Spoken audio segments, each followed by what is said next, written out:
When you think about red flags in a relationship, money isn't always the first thing that comes to mind. But over time, I've learned that financial habits shape just about everything in a relationship dynamic, from your communication habits to your stress levels, even your long-term stability. And the tricky thing is, the biggest red flags usually aren't that obvious. And I want to say up front, this isn't about judging someone for their past mistakes or how much they earn or expecting perfection, because life happens, people change and grow. But this is about noticing patterns and figuring out together if you're able to be honest and intentional and aligned, and ultimately if this would be a good match for both of you. So the sooner you can spot those red flags, the better for both of you. So with that, here are 6 red flags around money in a relationship that I wouldn't ignore. The first red flag is avoidance around talking about money. And I understand money isn't necessarily the first thing you want to talk about in a relationship. It's very important, so you should talk about it at some point, but it doesn't need to take over every conversation.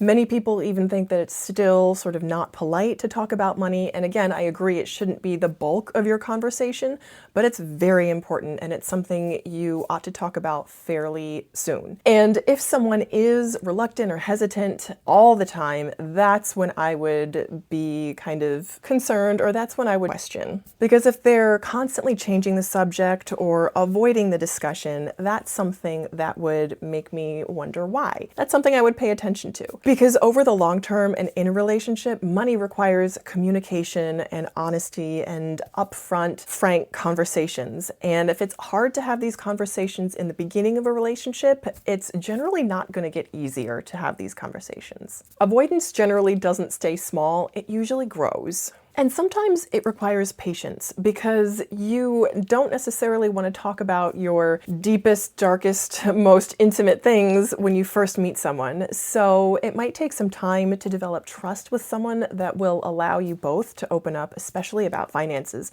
because finances can be so personal. But I would definitely pay attention to any sort of hesitation. I would say within the first month, 1 month to 3 months is the time when you should be feeling comfortable enough to have honest and frank money conversations. And if someone's still avoiding these conversations after that point, I would pay attention. Red flag number 2 would be no awareness of their own finances. And that doesn't mean that they should know the numbers kind of at the drop of a hat, but it does mean that they should be generally aware of what's going on. Having no real awareness, how much they save, how much they spend, how much they have invested, that would signal a lack of ownership to me. And it's really hard to build something stable with someone who isn't engaged in their own reality.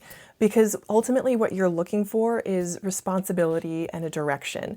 And if someone's not willing or able or not used to taking that type of ownership around their own finances, that's something else I would pay attention to. Red flag number 3 would be a lifestyle that doesn't match reality, and this one can be a little tricky to discern. This will happen if someone's overspending to maintain an image that is not commensurate with what they currently have coming in. And again, when you first meet someone and you're getting to know someone, it's tough to know what they have coming in. And because some people's financial situations can vary dramatically, it's hard to discern what's actual and sustainable from what's a front being put up. Because if someone's lifestyle is out of sync with what they can maintain, that's going to cause big problems in the future. Red flag number 4, blaming everything on external factors. I understand. External factors do certainly matter. If you've had a job loss or cost of living changes or any kind of unexpected events come up, those are things that are beyond your control.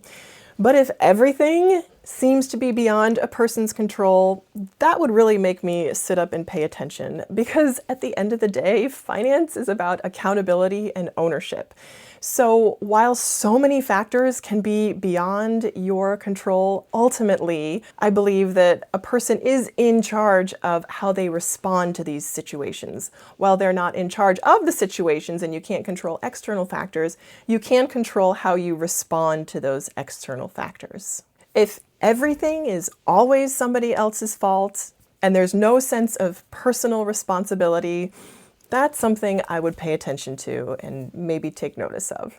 This is probably one of the biggest red flags just in general. If someone feels like everything is beyond their control or they're constantly playing the victim, I just personally don't find that super attractive, and I don't think that that's a very useful or beneficial trait to have in a person. I really value personal responsibility. So just in general, if someone's doing this around their finances, they're certainly doing it in other areas of life.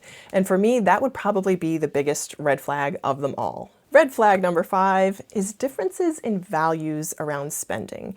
Now, this isn't necessarily a deal breaker, but it's something that's really important to establish right at the beginning of a relationship if you view any sort of future with this other person. If one person values simplicity and intentional spending, but the other person values convenience, status, or impulse, that's going to cause some friction, and that type of friction generally doesn't go away. And it's not about who's right or who's wrong, it's about whether these values can coexist together.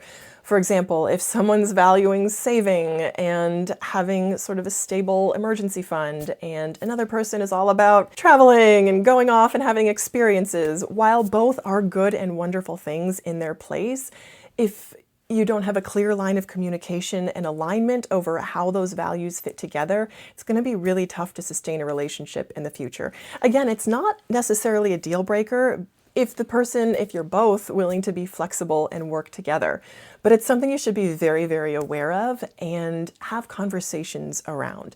Not that you need to talk about it all the time, but it is certainly something that you really need to hash out together and ultimately make sure that your values are aligned for the long term. And red flag number 6 is resistance to planning the future. If there's no willingness to look ahead, even in the short term, it can be really tough to build a future together. Planning doesn't have to be rigid or set in stone, but there does need to be some sense of direction, especially if you're considering building a life or a future with this person. Planning ahead together should be fun and exciting as you envision a future together. And if someone's reluctant to do this, that would be something I would want to consider. So I think the biggest thing I've learned about being financially compatible is that it isn't about being perfect. It's definitely not being perfect. It's about being willing to talk, willing to adjust, and to grow together, hopefully, over time. Because these are the things that actually create stability and not just numbers on a spreadsheet or in a bank balance. It's being able to adjust together and to create your future together. And that money would just be a tool in creating this fabulous life with each other. So there you go. There are my 6 financial red flags that I wouldn't ignore in a relationship. And I am super excited to hear from you on this. What are your financial red flags? Have you ever ended a relationship over a financial red flags? And what are deal breakers in a relationship for you? I would love to hear. Thank you so much for watching this far. I so appreciate you, and I hope you'll keep watching.